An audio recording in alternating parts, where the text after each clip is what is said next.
السلام على أشرف الأنبياء والمرسلين وعلى آله وأصحابه أجمعين.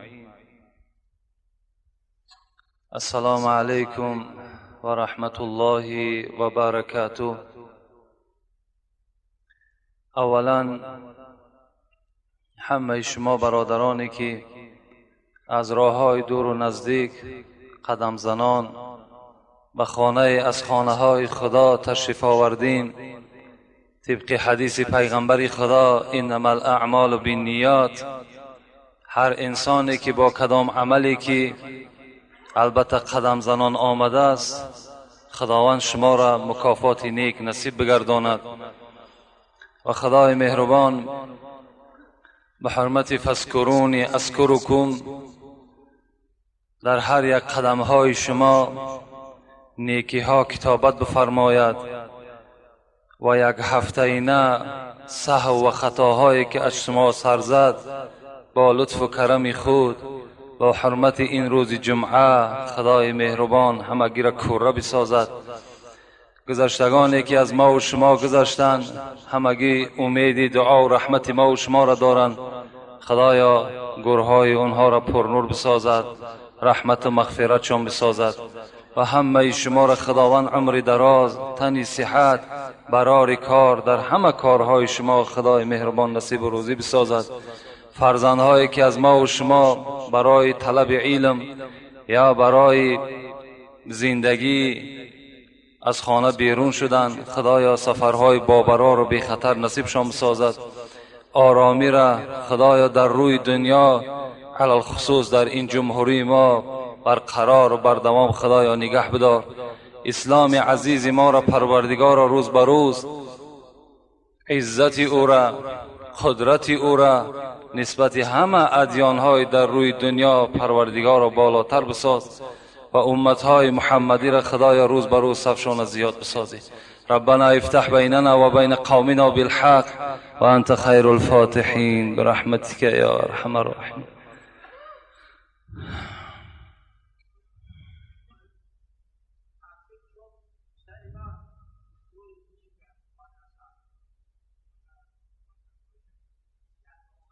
نفهمیدم.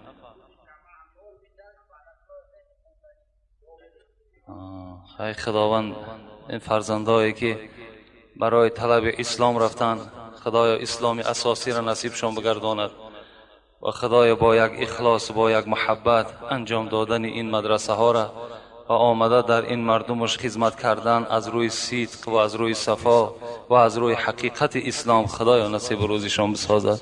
آمین و رب العالمین.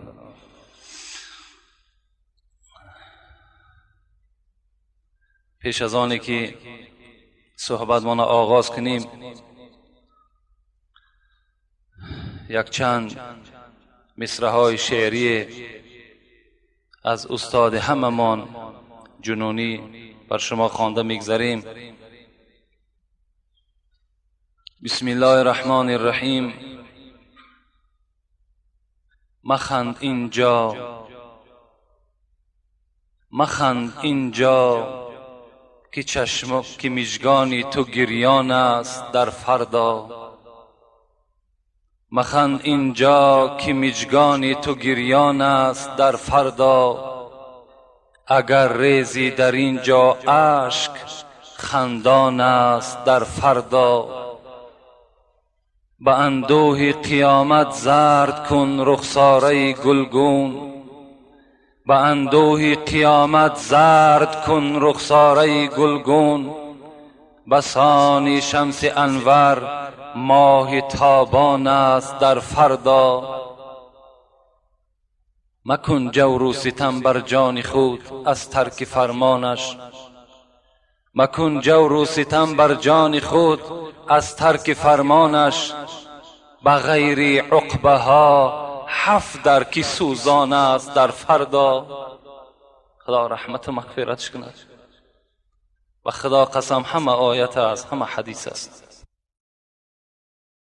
مکن جور و ستم بر جان خود از ترک فرمانش.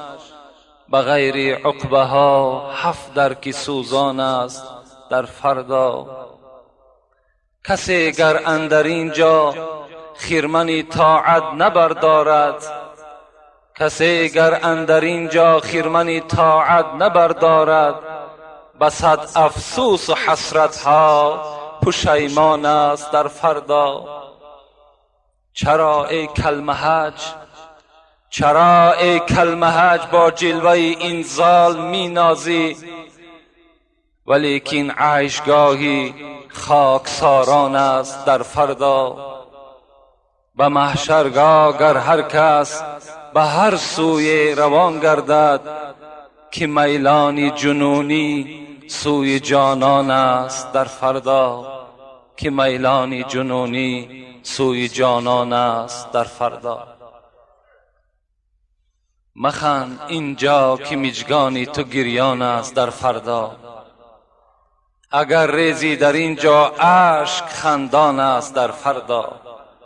حضرت میگوید اگر ای امت مسلمان، ای امت محمد، اگر شما در دنیا دهانهای خود به خنده های غافلانه، جسدهای خود در راههای ناپاک اگر صرف نکنید، انشاءالله شما در قیامت و در محشرگاه خندان هستین. لیکن اگر در دنیا شما غافل باشین، اگر در دنیا شما خنده های بیجا داشته باشین، فراموش نکنین که شما چشمهای شما پر از آب و گریان در قیامت هستین. به یادم حدیثی آمد، خدا رحمت کند، فرزند عمر روایت میکند این حدیث ابن عمر: خرج رسول الله صلی الله علیه و سلم ذات یوم من المسجد. میگوید یک روز میگد این آفتاب تابان از مسجد بیرون شد، فاذا قوم یتحدثون و یضحکون. وقتی که از پیش همون قومش گذشت، وقتی از پیش صحابه ها پیغمبر خدا گذشت، نظر کرد که صحابه های پیغمبر خدا چی صحبت میکردند، با آواز بلند و خنده میکردند.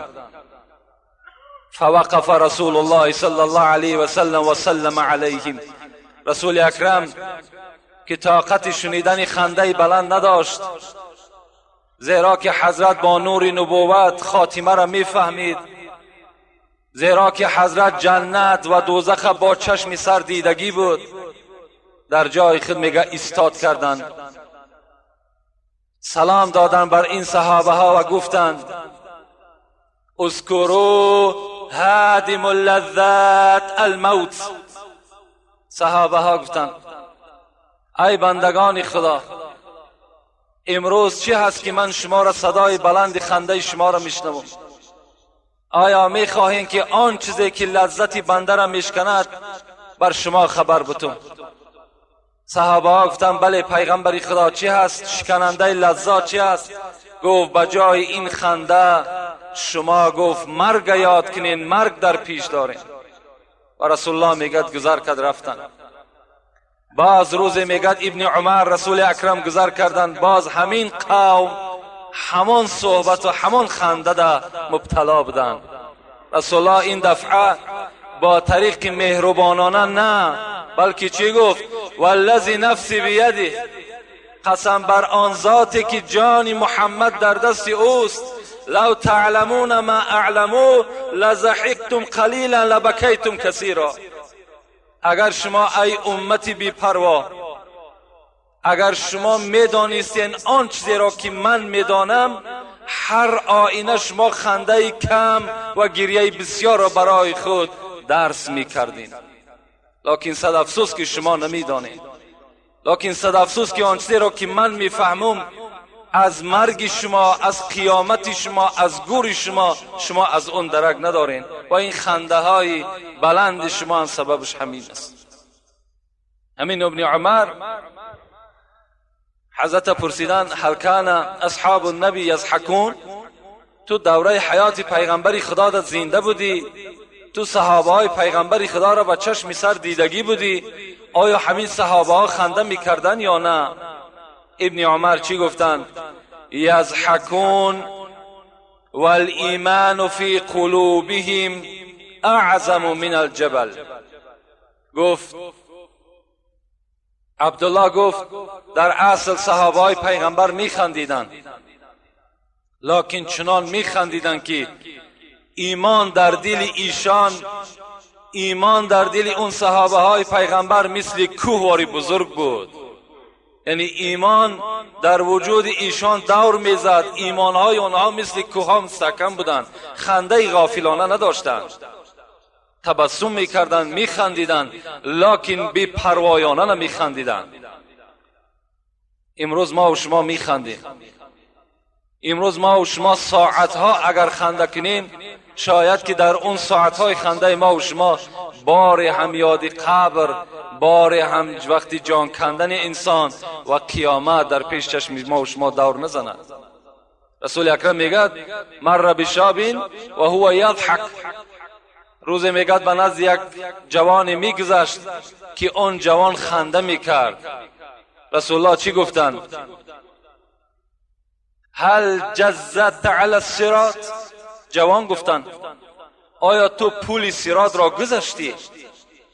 قال لا یا رسول الله، نه. گفت پیغمبر خدا من پول صراط نگذشتم. هل تبین لك انك تسیر الى الجنه؟ ای جوان گفت آیا بر تو یگان کاغذ است، یگان معلومات آمد که تو داخل جنت میشه بعد مرگ؟ قال لا یا رسول الله، نه. گفت من درک ندارم بعد مردن جنت میرم یا جای دیگر میرم، درک ندارم. ففیم ضحک؟ پیغمبر گفتن پس خنده تو برای چی هست؟ چرا خنده میکنی؟ مادام پول صراط نگذشتی، مادام که وارد جنت نشدی، دنیا جای خنده است. ناگذشته از صراط آخرت شادی مکن.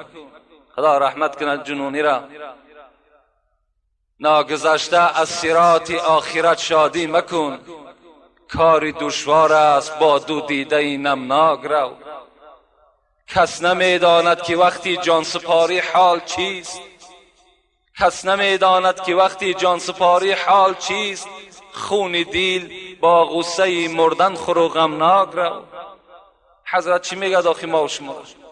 خنده را در صورتی کن که پول صراط میگذری، خنده را در صورتی کن که وارد جنت هستی. این حالت خنده برای ما و شما ارزنده است. کل عین باکیه یوم القیامه. پیغمبر خدا میگوید همه چشم در روز قیامت آبهایشان میریزد، الا ثلاثا، مگر سه چشم گریه نمیکند. مگر سه چشم در روز قیامت بجای آب در داخل اینها چی است؟ خنده است. در داخل این روشنی است. در داخل این چشم ها مژده نجات است. کدام چشم هاست؟ عین بکت من خشیت الله. یکم چشمی که در روز قیامت گریان نیست، چشمی هست که از ترس خدا گریه میکند. و عین غضت عن محارم الله. دویم چشمی که روز قیامت گریه ندارد، چشمی هست که به سوی حرام کرده های خدا نظر نمی کند. آن چیزی که حرام کرده خداست، حضرت وقتی که نظر میکند در حال در دلش نفرت پیدا می شود که این اشیا حرام کرده خداست. چشم من باید به سوی این نگران نباشد. اگر همچنان چشم داشته باشد، روز قیامت نجات یافتگی است. اصلا اون چشمی که در اون نجات است چی است؟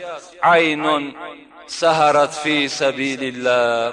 پیغمبر خدا گفت چشمی که در پاسبانی راه خدا میگذرد، چشمی که تا سحر از شب که می نشیند تا به سحر در عبادت خدا بیدار است، چشمی که اگر در جهاد باشد تا به روز پاسبانی میکند.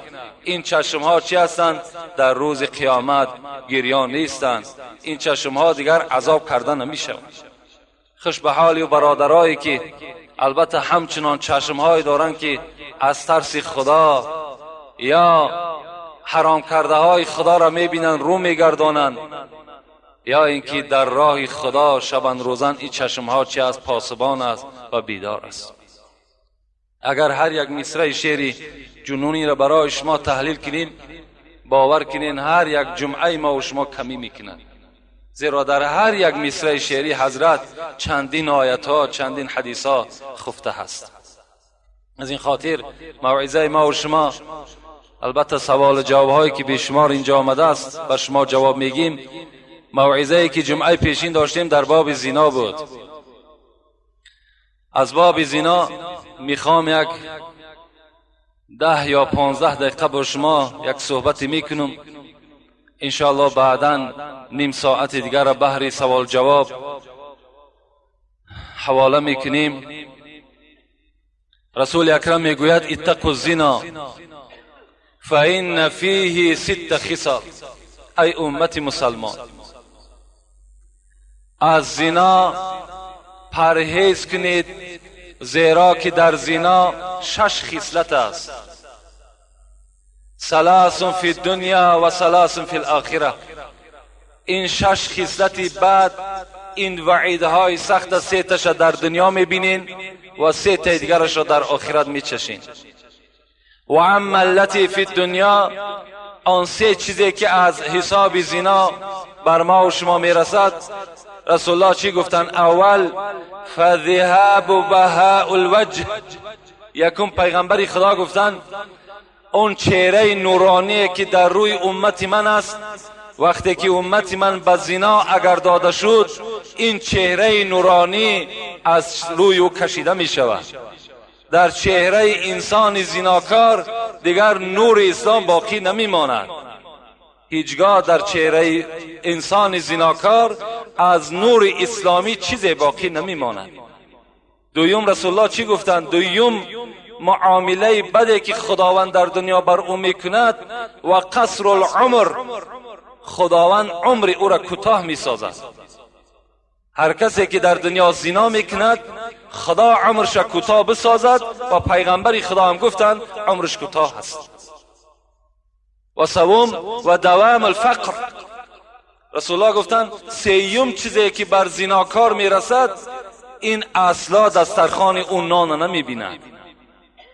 اگر چند دولت دارد، دولتی او تیز است که خراب می شود. اگرچه با تمام شرایط ها آماده کرده شده هم که باشد، خداوند البته قادر است که همه نعمت از این زناکارش بردارد.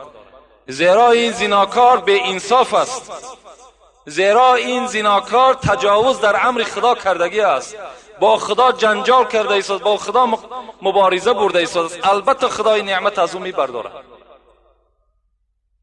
و اما التی فی الاخره، 3 عملی که خداوند در آخرت با زناکاران میکند، این چی است؟ اول فسخط الله تعالی. یکم غضب خدا بر بالای این بنده در روز قیامت است. و سوء الحساب، سخترین حساب خدا بالای زناکار میگیرد. و عذاب النار، و بعد اینها معامله کردنش خداوند چیکارش میکند؟ خداوند البته وارد دوزخش میسازد. البته این مکافات شخصی هست که در دنیا زنا میکند. شمس الدین ذهبی میگوید در کتابش مکتوبا فی زبور، در کتاب زبور میگد کتابت کرده شده بود این الزنات معلقون بفروجهم فی النار. حضرت میگوید همین زناکارایی که در دنیا زنا میکنند، اینها را خداوند در دوزخش از همین فرجهایی که اینها زنا کردند، از همین موضعشان اینها را کشال میسازد. خب بعدن چیکار میکند؟ یضربون بالسیاط من حدید. اینها را میگد از همین فرجهاشون کشال میسازد و با تیاقهای آهنین همان ملائکه های دوزخ اینها را میزنند. فاذا استغاث، وقتی که من الضرب، وقتی که میگد میزنن این زناکار طلب یاردم میکند، ای ملائکه مرا آزار بسیار نده، وجود من در من شد. این ملائکه دوزخ بر این زناکار چی میگفته است؟ میگفته است نادته زبانیه. همین ملائکه دوزخ میگفته است این کان هذا الصوت. و انت تضحك و تفرح و تمرح ولا تستحی منه. این ملائکه دوزخ می گفته است این طلب یاردمی که الحال از من میکنی، آیا نمیشد که همین طلب یاردم در دنیا میکردی؟ در حالتی که تو زنا میکردی میخندیدی، زنا میکردی راحت میکردی، زنا میکردی معیشت میکردی. ولا تستحی منه، از خدایی که تو را خلق کرد تو از او شرم نکردی، امروز تو با از من یاردم طلب میکنی؟ اینجا جای یاردم نیست دیگه. حضرت موسی گفتن الهی ما لمن زنا، پروردگارا کسی که در دنیا زناکار است او را چی جزا میتی؟ قال الله تعالی البسه درعا من النار لو وضع على جبل شاهق لاصبح رمادا. پیغمبر خدا چی گفتن؟ حضرت موسی گفتن خداوند جواب گفت که من بر زناکار چگونه معامله میکنم؟ یک درعش میپوشانم. درع گفته لباس همون دوزخیا را میگن از آهن است، چنان تفسان از گفت میپوشانمش. اگر همون لباس دوزخی را در بالای کوه از کوههای بلند دنیا اگر بگذارین لاصبح رمادا، قسم به عظمتی خدا که کوه را خاکستر میگرداند. همون لباس زناکار است. لکن از همه ده زنای وزنین ترین پیغمبر خدا با کی گفتن؟ اعظم زنا بالام والاخت و بالمحارم. در باب زنا صحبت ها زیاد است. انشاءالله ما در باب هر یک جمعه من شاید که حدیث های از این تکرار میکنیم. رسول الله گفتن بزرگترین زنا زنای با مادر است و زنای با خواهر و اپه است و زنا با زنی هست که برای تو نکاح و حرام است. این از همه ده وزنین ترین زنا در نزد خدا به حساب می رود. حتی حاکم می گوید و صحح فی حاکم و صحح الحاکم، در صحیح خود حاکم چی میگد؟ من وقع علی ذات محرم فاقتلوه. حضرت گفتن اگر کدام انسانی که اگر با خواهر و اپه و آچه خود وقت زنا کرد با جز کشتن دیگر او را باید یگان راه نداشته باشد، فقط او انسان قتل کردن در کار. امروز در همین زمان ما و شما شنیدیم، با مادرم شنیدیم، با خواهرم شنیدیم، با اپه هم شنیدیم. برای چی؟ برای که ما و شما پیروی سنت پیغمبر خدا نشدیم. برای که ما و شما آن چیزی که پیغمبر خدا به ما و شما سفارش میدهد، من کان یؤمن بالله والیوم الاخر، کسی ایمانی به خدا دارد، ایمانی به روز قیامت دارد، فلا یخلون بامرأة لیس معها محرم الا ثالثهما الشیطان. ببین پیغمبر خدا میگه هیچگاه با زنی که همراه خود یگان محرمش نباشد شما تنها نشینید، زیرا این که سیوم شما شیطان می شود. شما حتی به خواهر خود، به ینگه خود، به خاله و عمه خود که اینا برای شما گرفتنشون حرام است، تنها نشستن شما را پیغمبر خدا اجازت نمیده، زیرا میگه سیوم شما شیطان است، شما را وسواس میکنه. برای چی ما و شما را اسلام امروز رخصت نمیتد؟ فرزندهایی که الکی به سین 7 میرسند جاگه های اونا را از خانه جدا کنید، جاگه پدر و مادر جدا باشد، جاگه فرزندها جدا باشد. همه برای همین است. امروز چی یک بیناموسی در ما و شما پیدا شده است؟ در خانه ما و شما وقتی یک رفیق ما و شما، یک همسایه ما و شما میآید، خدمت دسترخوان ما و شما را زن ما و شما میکند. این در کجاست آخه؟ همین ناموس است. دختری تو، خواهری تو، زنی تو نخواد در رفیق تو بیاید دسترخوان پرتاید. آخه اگر سخت هم نرسد دستت نمیشکند، مهمان توست. حضرت عمر در خانه نمی نشست، مهمان که می آمد نزد دروازه راست می ایستاد، میگو شرم دارم که نزد مهمان نشینم در حالتی که ملائکه ها راست ایستادگی هستند. ما و شما می نشیم بس فرمان میتیم. کاش که او زنی تو با یک لباسی خوب داشته باشد، کشال می شود تمام وجودش می تابد. این مسئله را شما دقت بتین، نگذارین.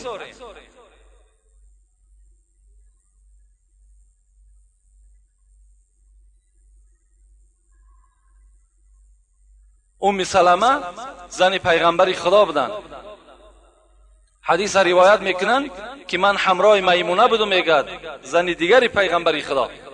بناگاه میگه در ما تق تق شد، نگاه کردیم ام مکتوم داخل شد. رسول اکرم میگه در حال بر من گفت ام سلمه و میمونه از جا خیزین، حجاب کنین، روی مال حالا بالای سر پرتاین، پیشوای برا محکم کنین. میگه ام سلمه میگه گفتم الیس هو اعمى؟ پیغمبر خدا ام مکتوم نابینا هست، چشمهاش نمیبیند. برای انسان نابینا حجاب کردن ما چی لازم است؟ وای ما را نشناسد، وای ما را نبیند. متن حدیث ما بر شما گفتم.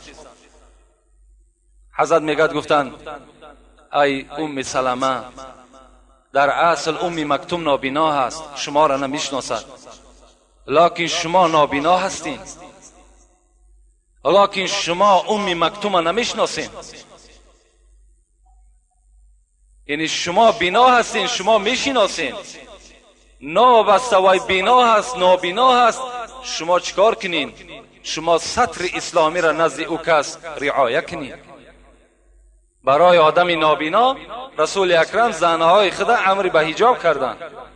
امروز آدم بینا میدراید، باز این آدمایی که بعضی هایش که مثال در بعضی خانه مهمان میشود، خدا داناست که مثال وجودی او چگونه است. از این خاطر در این مسئله سخت با دقت باشین. اگر ما و شما نخواهیم که در بزرگترین زنا یا در پسترین زنا مبتلا شیم، این چیزهایی که از پیغمبر خدا بر شما گفتم رعایت کنیم، انشاءالله ما و شما فردا در زیر بیرق زناکارها سر نمی برداریم. شرمنده باد همون فرزند، همون جوان، همون مسلمانی که فردای قیامت در زیر بیرق زناکارها سر می بردارد. به خدا قسم عمر شما بسیار کوتاه است، شما شرمنده میشین. شما به همین یک چهره خجالتی ختان، با چشمهای همین شکسته ختان به طرف رسول اکرم نظر کردن نمیتونین. حرام با چهره شما به سوی پیغمبر. پیغمبر نظر رحمت هم به سوی شما نمیکند. پیغمبر کسی را شفاعتگر است که در جاده شرعی پیغمبر است. پیغمبر هم کسی را شفاعت میکند که طبق حدیث پیغمبر خدا رفتار میکند. شما نماز میخوانین، زنا را میکنین، نماز میخوانین، عرقخوری میکنین، نماز میخوانین، تویهای فساد میکنین، پس فردا باز طلب شفاعت کردن این خودش عیب است. در یک انسان خیانت کو، پس آن برای یاردم طلب کنین، این چی معنی دارد؟ سوره مؤمنون اگر تفسیر قرطبی را تماشا کنین، الزانی لا ینکح الا الزانیه، همین سوره مؤمنون است، آیت 14 است. والله علم همین آیت تفسیر قرطبی را حضرت چی میگه؟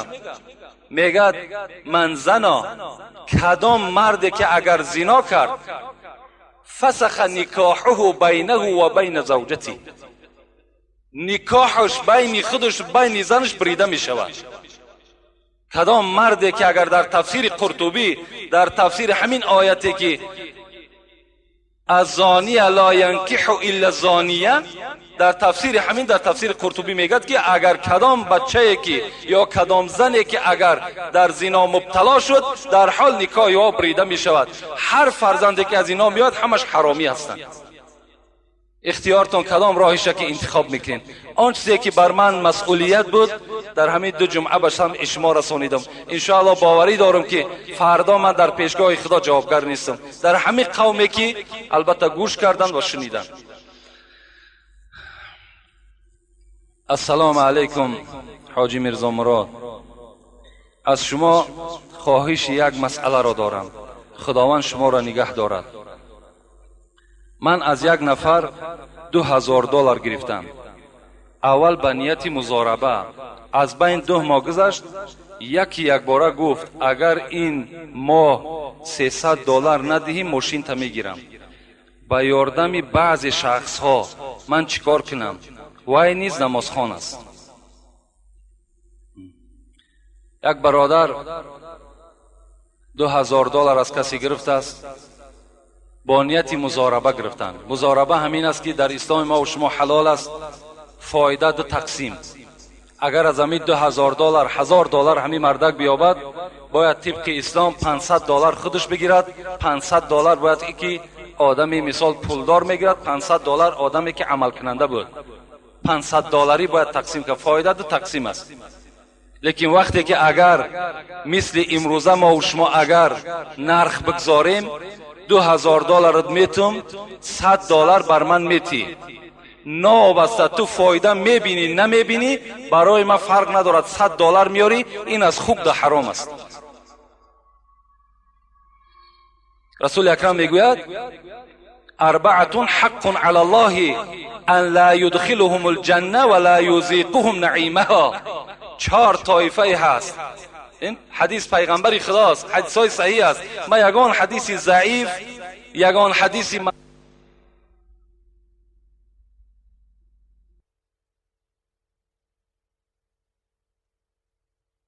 الخمر، کسی که عرق نوش است، کسی که اگرچه در 2 سال 1 بار عرق بنوشد این وارد جنت نمی شود. دویم آکل ربا، کسی در دنیا ربا میخورد، همین پراتین میخورد. و آکل مال الیتیم، کسی که در دنیا مال یتیم میخورد. حالی بسیار است بچه هایی که از دنیا میگذرند، زناشان 3-4 کودک قطعی میمانند، بعد چیکارشان میکنن؟ بعد در حال پیششان میکنن خانه پدر و مادرشان دیگر نه حق برای او است. اگر هم بچه خانه و درم داشته باشد، بیچاره مرده این مال دنیا که اولاد اجداد چکشتگی است، همون مال اجداد همه مالا را به خودش میگیرد. این کلن قطعی کودکا بعد خانه پدر شوان میکنن. این حق یتیم نیست؟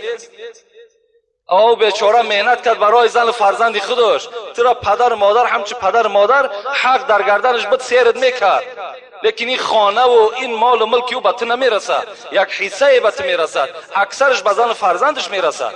او را کجا از خانه بیرون کردی؟ امروز چند کس آمد ما را شکایت کرد که دختر ما از خانه پیش کردن، شوهرش وفات کرده است، 2 خانه داره، 1 خانهش نمیتنش. این خوردن مال یتیم است، انشاءالله تو دوزخ میره.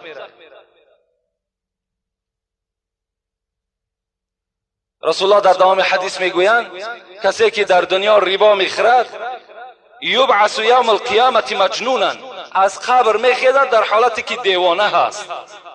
دیوانه هست. از این خاطر برادری نیستین.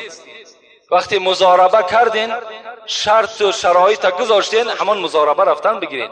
با چی است که یک کسی دیگر من میارم ماشینی ترا میگیرد، او کسی دیگر ملائکه است، او کسی دیگر قد خدا زور است. این ظالمی تا به کی ما و شما ظالمی میکنیم؟ این ظلم است آخر.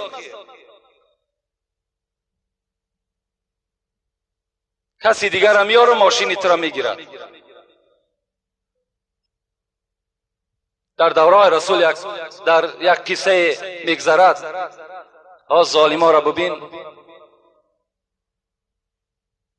همین کسانی که در همین کارهای گناه باز یکدیگر را یاردم میکنن، باور کنین این یاردم کردنش یک جانب گناه، این ظلمی که بالای برادر میارد او را غصب میکند، خانه او را میگیرد، مال اشیای او را میگیرد، از این در ظلم دیگر نیست.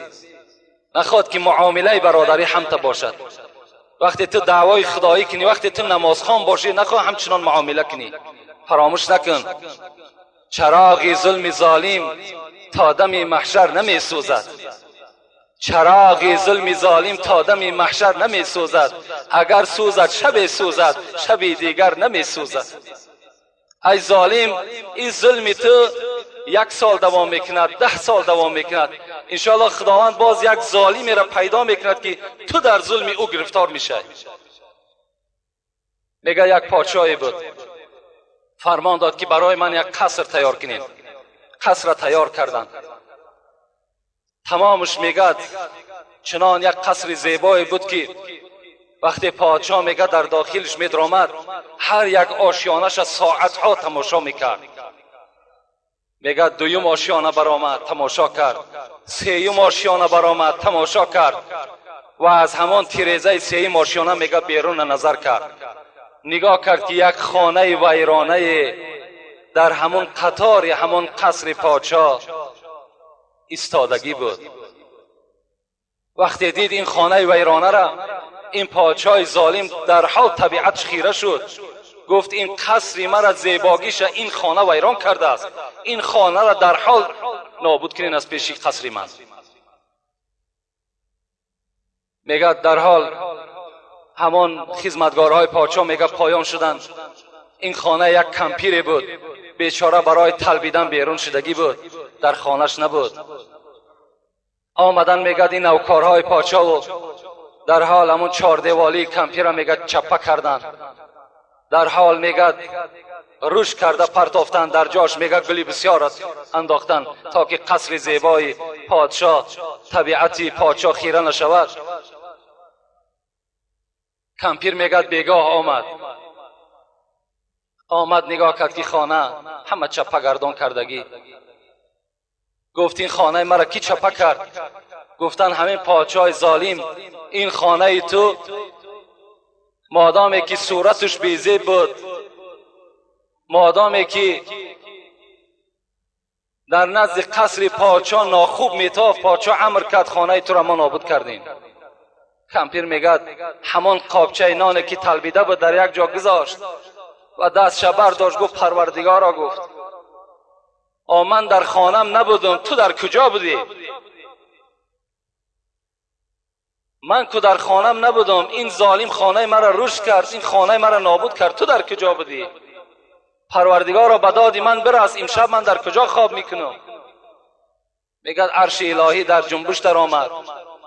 در حال میگد جبرائیل امین که 600 پر داشت، هر پرش دنیا را چپه میکند، فرمان داد، گفت این قصری که این ظالم ساخته است، جبرائیل بر تو فرمان از پایان شو و این را زیر زبر در زمین پرتاش. گفت در حال جبرائیل امین نه دیگر برای خداوند نه یک ترکیش ها لازم است بگیم، نه یگان یراقهای مستحکم لازم است، این جبرائیل خودش جواب دهنده همه یراقها هست. در حال میگه پایان شد. این قصر ظالم میگه برداشت در آسمان و در همون جای خودش میگه ناپدیدش کرد. این البته انشاءالله هر یک کدام مظلوم یک دسترسی دارد، به سوی خدا دعا کن، انشاءالله این گناه ریباخرا را خداوند از روی زمین گم میکند.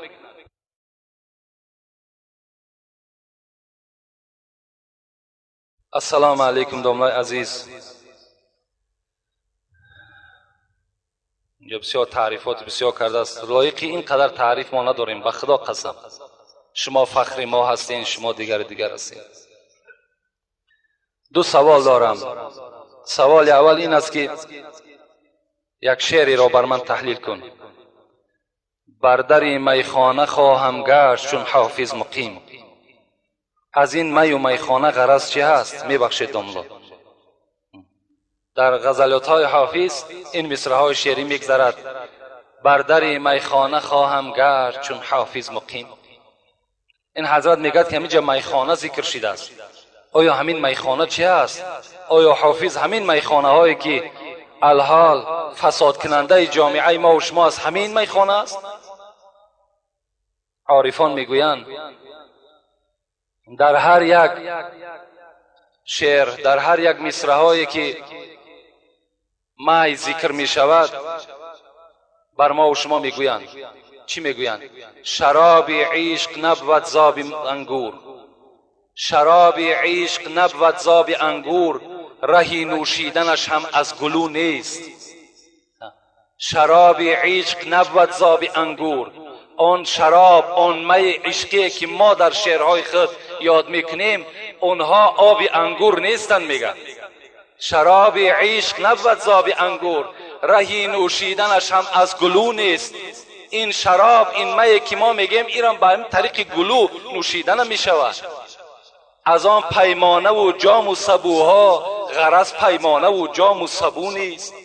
این جام، این بکل و این استکان و دیگر چیزایی که الحال زبانهای ما و شما دا میگردد، اینایی که ما در شعرهای خود ذکر میکنیم، اینها این ظرفهایی که عرق نوشا می نوشند، اینها نیست. میگه از این خاطر از آن معنی که عارف زلف گوید اگر مبادایی که در یگان شعر ما و شما رو پروشیم به زلف، اگر زلف کند این زلف ای به توفیقانه است، بلکه چی است؟ از آن معنی که عارف زلف گوید غرض در پیچ تابی هیچ موی نیست. اگر ما زلف گفتیم این همون زلف های کج دادگی از موی ها عبارت نیست، بلکه همه اینها عشق الهی هستند. از این خاطر دادر عزیز آن می و میخانه و دیگر شعرهایی که ذکر می شوند اینها را شما هیچ و با این می برابر نکنین. حتی خود همین حافظ چی میگه؟ المنت لله که در میکده باز است، زان رو که مرا بر در او روی نیاز است. خمها همه در جوش و خروشند ز مستی، آن می که در آنجاست حقیقت نه مجاز است. آن می که در داخل خم است می حقانی است، می مجازی نیست. از می مجازی این می که امروز تمام مردم دیوانه کرده است، این می حافظ چی میگه؟ از وی همه مستی و غرور است و تکبر، از ما همه بیچارگی و عجز نیاز است. این می که در خم، این می که خدا حرام کرده است، این فقط تکبری است. این همه مثال بگیم آزاردهنده اشیای دنیایی است. این می که ما میگیم این می همش عشق الهی است. 2 ایول 10 مهمان دارم از خوجند می آیند. درباره آدم و چگونگی آدم صحبت می کردی. این صحبت رو من در یک مولود از شما گوش کرده بسیار معقول شد. فکر میکنم که برای مهمانهای من هم این بسیار پسند می آید. 2 ایولش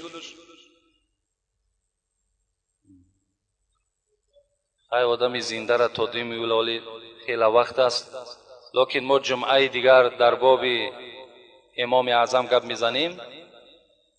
صاحب مذهب هستند، شاید که 2 جمعه را بگیرد. اگر 2 جمعه را نگیرد جمعه دیگرش انشاءالله در باب فضیلت آدم چی هست، آیا آدم خدا چی فضیلت داده است و برای چی در دنیا خلقش کرده است. انشاءالله صحبت بسیار خوب است. این برادر در کجای گوش کرده باشد بسیار صحبت معقول است. انشاءالله به سمع شما میرسونیم. السلام علیکم داملای عزیز. من در وقت اتحیات خواندن انگشت خود را برداشتم. امام بر من گفت که این مکروه است. من به او گفتم که در نماز جمعه سوال دادن. داملا گفت یگان باکی ندارد. به من گفت که از قفای من نماز میخوانی، به گپ من گوش کن. نباشد در قرآن یک آیت است به تو میخوانم دیوانه میشوی. من به او گفتم امر معروف کن. به ما گفت که از شما 5 تنگه فایده نباشد. نماز شام در آمده جماعت میخونه و میرود. التماس به پورگی فهمونید. یکی از مخلصان شما خودش امام یک وقته باشد همون آیت جماعت نمیخونه در قرآن که دیوانه خود شود. که خدا در قرآن چی میگه؟ خدا در قرآن میگه وقتی روز قیامت میشود سوره نون بخواند، همون سوره قلم بخواند، انا دیوانش میکند. من یک آیت میخوانم شما دیوانه میشین. درباره انگشت سبابه در قرآن آیت نیست، مکروه است، خودش مکروه است. کتابی هست در دست ما مولوی محمود جان که از خیلی مولوی های بزرگی همین تاجیکستانی ما و شما است، ایشان نوردین جان دادرشان تزیین و عبارات فی تحسین الاشارات، این کتاب علی قاری است. حضرت به فارسی گرداندنش.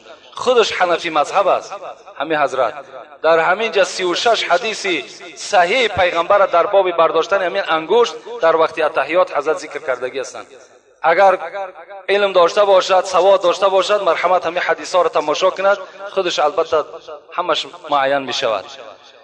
و من در خانه‌ام کتاب دارم از 12 جلد عبارت است که فقه الاسلام و ادلته، تاریخ امام اعظم خودش چخیل می برداشت، در همون کتاب ذکر شدگی است. یک روز یک جوانم در همین جا آمد یک کتاب آورده است، لابد منه، یعنی ضروری هست گفتگی. همون لابد منه در همون متنش به زبان فارسی نویسنده است که کسی اگر انگشت سبابه را بردارد در وقت التحیات مکروه است. باز در بالای همین یک اشاره مانده است، یک رقم 4. بعد شهر دارم کتاب لابد منه. وقتی شهرش نگاه کردیم میگه در صحیح روایت درست است.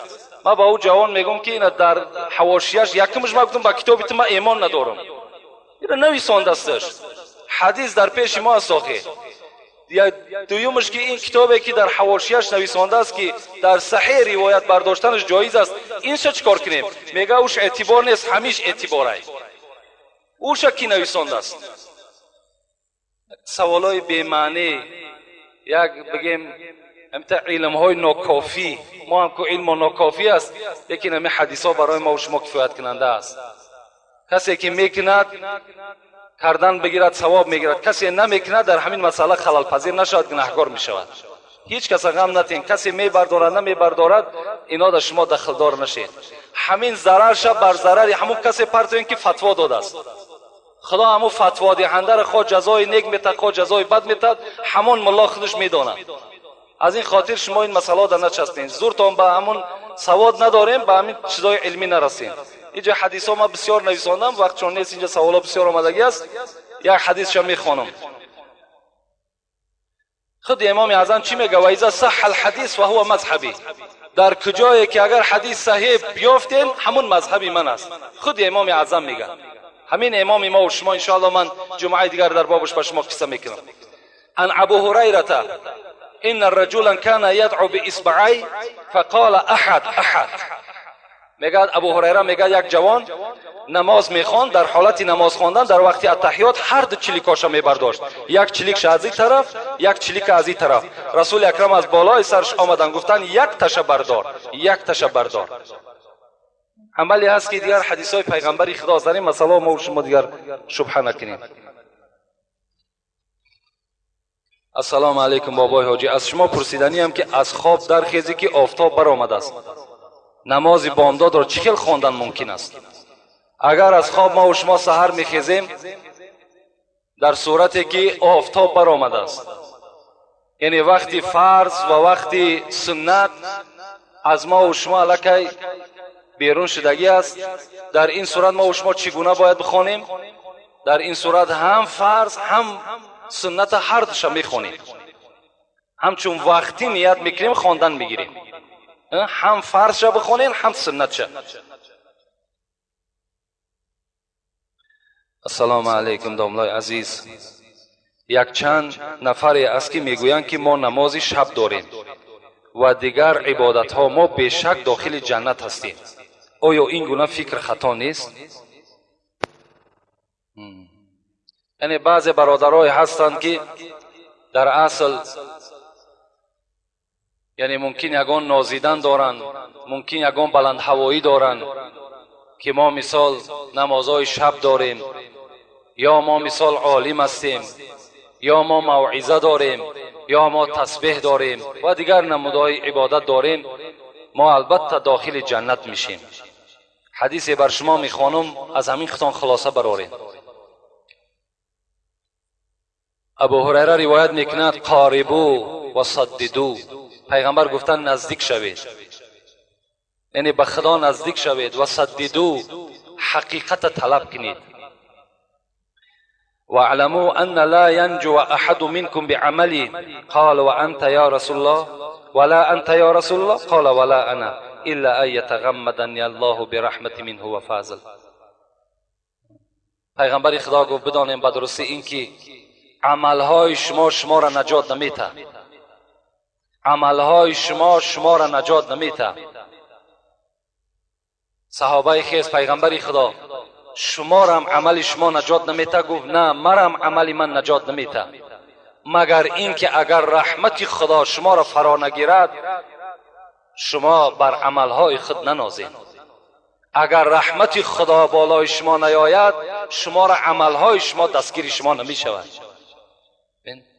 از این خاطر حافظ میگوید غافل مباش مرکب مردان مرد را، در سنگلاخ وسوسه پیها بریده اند. ناامید هم مباش که رندان بادنوش با یک خروش هم به منزل رسیده اند. بسیاری آدم هایی بود که تا نیمه راه آمده میگد ایمان از دست دادند، و بسیاری کسانی بود که قریب نصف حیات خود به غافلی گذرانیدند، در دم آخر خدا اونها را نصیب ایمان گردانید. مسلمان بودن تو کی بکار است، مسلمان مردن اینجا اعتبار است. البته مردن مسلمانی اعتبار است، ما خاتمه را فکر کنیم. ما الحال عملهایی که داریم به اینها ننازیم. خدا داناست که این عمل ما و شما عاقبتش چی می شود. عاقبت اعتبار است. این عمل اعمال بخواتیمها پیغمبر میگه این از جز از این نیست که عملها را خاتمش اعتبار است. داماد شونده عرق نوشید، او رفیق من است، بعد به نکاح رفت، آیا نکاح او خلل نیافت؟ از او پرسان کردیم، گفت تا که شرمم پرد. این برادر یک رفیق داشته است، رفیقش عرق نوشیده است تا که شرم و حیا از وجودش دور شود، بعدا رفته در سنت از سنت های پیغمبر خدا اشتراک کنه. اولا برادر، این کسی که این سوال می دهد نخواه که شما با عرق نوش جورگی کنین، نخواه که شما با زناکار جورگی کنین، نخواه که شما با بینماز جورگی کنین. شما نمیدانین که با ماه شینی ماه شوی، با دیگ شینی سیاه شوی. اینا دیگ هستند. اینا البته کسل اینها در شما میگذرد. اول اینا حق جورگی ندارند. دویم این که وقتی این داماده که عرق می نوشد می رود، الحیا من الایمان، پیغمبر خدا می گوید حیا از ایمان است. وقتی که تو عرق نوشیدی و ایمان از خود دور کردی، نکاح که در کجا صحیح شد؟ کجا در همون نکاحی که آدم مست می رود یا اینکه عرق می نوشد که رسول اکرم میگه 40 روزه عبادت چه خدا قبول نمی کند، در کجا او نکاح تو صحیح شد؟ یک قصه از شمس الدین ذهبی بر شما نویساندم در باب همین عرق نوشا، با دقت گوش کنیم. تا وقتی این افلاس ها است ما و شما هیچ وقت آرام نمیشیم، نه در قبرستان نه در حیات. مات لی ولد صغیر فلما دفنته رأیت بعد موتی فی المنام. در باب همین شرابخور در شمس الدین ذهبی میگوید یک مرد قصه کرد که یک بچه خرد داشتم، از دنیا گذشت، موی سرش به نهایت سیاه بود، با دست خود میگه برده در قبرستان گورش کردم. بعد یک چند شبه که دوستش می داشتم در خوابم در آمد و قد شاب رأسه، موی سرش سفید شده بود. فقلت یا ولدی دفنتک و انت صغیر، فرزند من تو را وقتی که با دست خود در لحد گذاشتم موی سر تو سفید سیاه بود، چرا که موی سر تو سفید شده است؟ از فرزند میگه سوال کردم فما الذی شیبک، این سفیدی از کجا پیدا شد؟ کودک خورد. فقال یا ابتی، میگه بسوی من جواب گفت پدری من، دفن الی جانب رجل کان یشرب الخمر فی الدنیا. پدر گفت وقتی که تو مرا در لحد گذاشتی، در همسایگی من یک مرد خواب بود که در دنیا عرق نوش بود. فزفر جهنم لقدوم زفرة لم يبقى منه طفل الا شاب رأسه من شدت زفرتها. پدر گفت وقتی که این ناپاک این شرابخور گفت در پهلوی من آوردن گذاشتن، با مجرد در قبر ماندن دوزخ چنان یک حمله سختی بر بالای قبر این کرد که کل کودکی که در این قبرستان خواب بود همه اینها موی سرشون سفید شد. از پشت یک آدمی که در دنیا عرق نوش گذاشته است یک قبرستان چکار کرد؟ در عذاب این ناپاک گرفتار شده. در دنیا جمعیت هم بیزار است از اینا، در آخرت خداوند و پیغمبر هم از اینا بیزار است. شرابخور ایمان ندارد. وقتی ایمان نداشته باشد نکاح از کجا صحیح می شود؟ حیا این یک فخر مسلمان است. حیا این یک شعار مسلمان است. وقتی که تو حیا را از وجود خود دور میکنی، به حیانه و خانه وارد میشی، برای تو زندگی حلال در کار نیست. حیفی همون نکاح. اگر کدام کسی نباشد قسم به خدا رفته نکاحش از سر کنه. نکاحش نکاح هم نیست. اگر عرق نوش باشد برای نکاح تماما لازم نیست.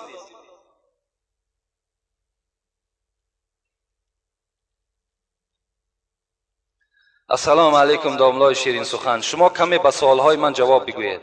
در محله شمس‌الدین شاهین یک مرد کهنسالی که نام او بابای میرزا می باشد، روز ما با او هم صحبت شدیم. ما خواستیم که او را از اسلام سوال دهیم. وی مرا دشنام‌های قبیح داد. او به ما گفت خیزید گم شوید، اسلام شما بر من در کار نیست. من وی را مجبور کردم که کلمه طیبه را به زبان بران، اما وی کلمه طیبه را حقارت داد. داملای محترم به این سوال من جواب گردانید. اولا من بر شما گفته بودم که پیش هر یک انسانی که به قدر صحبت نمی رسد شما صحبت نکنید. برادر عزیز، شیخ سعدی میگد آهن را که موریانه خرد، نتوان برد از او به صیقل زنگ. به سیاه دل چی سود گفتن وعظ، نرود میخی آهنین بر سنگ. آیا همین میخی آهنین بر سنگ می رود؟ نمی رود. سنگ می کفد، پاره پاره می شود، لیکن میخ در داخل او جا نمی گیرد. از آن رویت گل و خار اندرین باغ، که هم توتی در کار است و هم زاغ. در این دنیا توتی هم در کار است، این زاغا هم در کار است. اگر اینا در کار نمیشد این دوزخ خدا برای چی ساخت؟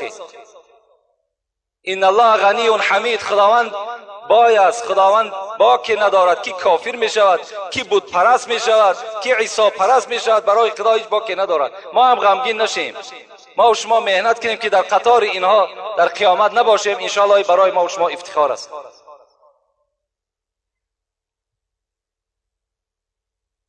سعدی را خدا رحمت کند، همه شعراش زمین شوره سنبول بر نیارد، در او تخم و عمل ضایع مگردان. زمین شوره هستند اونها، در اونها تخم پرتافتن لازم نیست، تخم ضایع می شود. باران که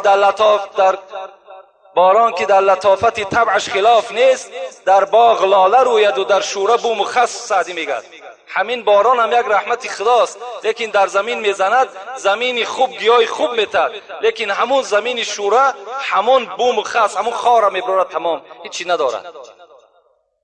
پیش نااهلان چی حاصل، ذکر پردانی کمال، دانه گوهر چیز ازی مرغ ارزن خار را. یا یک مرغ هستند یا حیف بکنن نام مرغی را، نه قطعشان صحبت کنین نه قطعشان رفت آمد کنین. السلام علیکم داملای عزیز. ما یک گروه جوانان در مسجد نماز جماعت میگذاریم. بعد سلام نماز و پیش از فاتحه یکم ما تسبیح برآورده سبحان الله الحمدلله الله اکبر میگوییم. روز املا امام این را دیده ما را بسیار سرزنش کرد و گفت که این عمل شیطان است و شما خود نمایی میکنین. ما میخواهیم شما به این مسئله روشن دهید. تسبیح گردانی عمل شیطان نیست. تسبیح را گرداندن این سنت پیغمبر خداست. بعد هر یک نماز شما تسبیح ها را بگردانید، حتی بعد نماز شام هم. رسول اکرم گفته است کسی که بعد هر یک نماز 33 بار سبحان الله، 33 بار الله اکبر، 33 بار الحمدلله میگوید، چی می شود؟ کل خطاهای او اگرچند که مثل روی بحر، خفهای روی بحر که باشد، خدا مغفرتش میکنه. شما هر یک بعد نماز 33 بار سبحان الله را، 33 بار الله اکبر، الحمدلله را بگین، در آخر لا اله الا الله وحده لا شریک له در آخرش وابسته کن، ان شاء الله شما ثواب میگیرید. اینجا سوالای بسیار است. یک جای دعا میکنیم در وقتای اگر موعظه ها وقتی ان شاء الله 5 دقیقه و 10 دقیقه جدا میکنیم، زیرا که سوال ها هم باز در این جمعه بسیار آمدگی است. خدا خواسته باشد یا 15 دقیقه برای فقط سوال ها بعد هر یک جمعه، یا اینکه یک جمعه را کاملا جدا میکنیم. سوال های شما البته بی جواب نمیمانند، لکن از همه مهم همین است که برادرای عزیز آن مسائلی که در باب زنا و در باب عرق گفتیم، بین اسلام اساسی را ما و شما نشان بدیم، بین یک فخر اسلامی را ما و شما نشان بدیم، بین معرکه‌ای که ما و شما میگیم همین عرق از معرکه‌مون دور کنیم، بین هر یک روزهای جشنی که در فرزندهامون میگیریم، در پدر مادرمون میگیریم، همین اسراف‌های زیادی را دور کنیم و حرام کرده های خدا را از مجلسامون دور کنیم. فردا تا که ما و شما خجالت در نزد خدا نباشید. و آن مسئله و مسائلی را که در اینجا گپ میزنیم، اینا هم به ضرر شماست هم به فایده شماست. اگر گوش کردین، قبول کردین، در عمل اجرا کردین، به فایده شماست. گوش کردین و نکردین، این بر ضرر شماست. خدای مهربان عاقبت همه ما و شما را به خیر بسازد. هر مراد و مطلوب و مقصودهایی که در دل ما و شماست خدای با فضل کرم خود برآورده خیر بسازد. جوانهایی که در اینجا از راههای دور و نزدیک برای ادا کردن نماز جمعه میآیند خدای همگی را عمر دراز، تن صحت، خاطر جمع نصیب و روزیشان بسازد. هر مراد و مطلوبهایی که در دل شماست خدای با فضل کرم خود برآورده خیر بسازد. گذشتگانی که از ما و شما گذشتند خدایا رحمت مغفرتشان بسازد. برادرانی که در این مسجد ما خدمت ها میکنند، دستیاری دراز میکنند، خدای آنها جملگی را هم عمر درازی با برکاتی با توفیق نصیب و روزیشان بسازد. این برادر جمشید و برادر قدرت الله که هم کسیت های ویدیویی و هم کسیت های مگنیتوفونی ضبط میکنند، اگرچه به طریق سودا هم که میفروشند، اینا البته ثواب میگیرند. خدا اینها را عمرشان دراز از کل آفتهای زمینی و آسمانی نجاتشان بده. ربنا افتح بیننا و بین قومنا بالحق و انت خیر الفاتحین. السلام علیکم و رحمت الله.